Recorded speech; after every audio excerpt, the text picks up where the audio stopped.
think back to all the better days when I used to be young and free. I remember her like it was yesterday. She was so beautiful to me.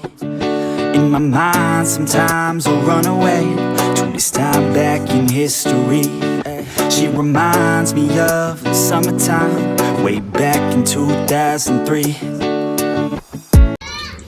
Good morning!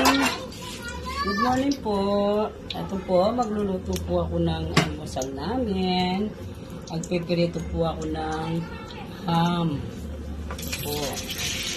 Almusal pa lang po ito mga kaibigan. Yan. Para pagising po ng alaga po, sabay-sabay po kami mag-aalmusal. Kami po tatlo, ang mga puko. Yan po. At magpipirito po ako ng talong. Ito po. Pipirito pa ako ng talong. Masarap po kasi ang talong dahil na prito. Yan po ang almusal namin. Ayan po. Masarap sa almusal talaga yung talong. Kahit na walang ulam, basta prito ng talong, pwede na po. Pagkatapos po, nagisa ko ng bawang. Lalagyan ko ng talbos po ng kamote. Lalagyan ko ng konting oyster sauce para po magkaroon ng balong sarap. Ito konting talbos ng kamote. Ayan po. Ayan. Pamasak po namin yan.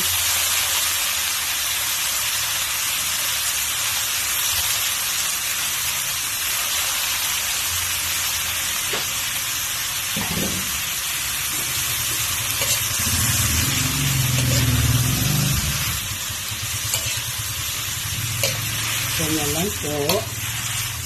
Tapos, lalagyan ko ng oyster sauce para laging sumalas.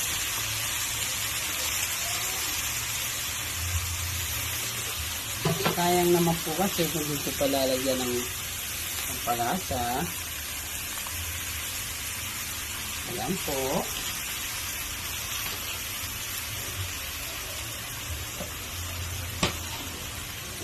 Tapos po, tatakpan ko lang po, palambutin. Ayan po, kumukulo na po yung talbos kong kamote. Hindi ko naman po masyadong pakalambot kasi hindi naman po masarap yung sobrang lambot. Kailangan po upcook lang po. Ngayon po, magsasangag tayo ng kanin. Masarap na sinangag. Ano po.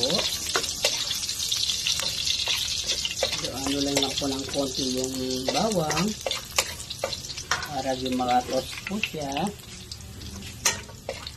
Ayun po, ilagay na po natin yung kanin.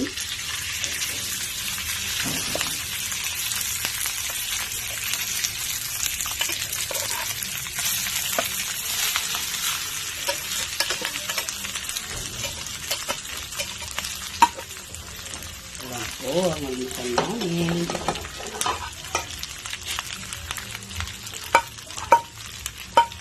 Hindi na po kasi kami nag-almusal kaya hindi kami kagad kumakain sa tanghali. Ayan po. Haluin lang po. Ayan. Sinangag. Sarap na sinangag.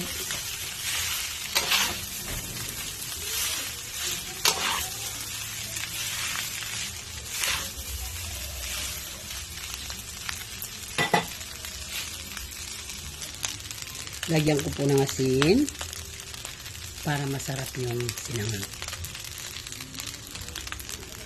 Malapit na pong maluto ang sinangag. Ayan po, luto na. Kakain na po tayo. Kain na po tayo ng almusal. Masarap na almusal. Salamat po. Kain po kayo. Bye-bye po. Hey, she was a cutie in a sundress. I told her I just had to confess I got a crush on you, darling. Them long tan legs got me falling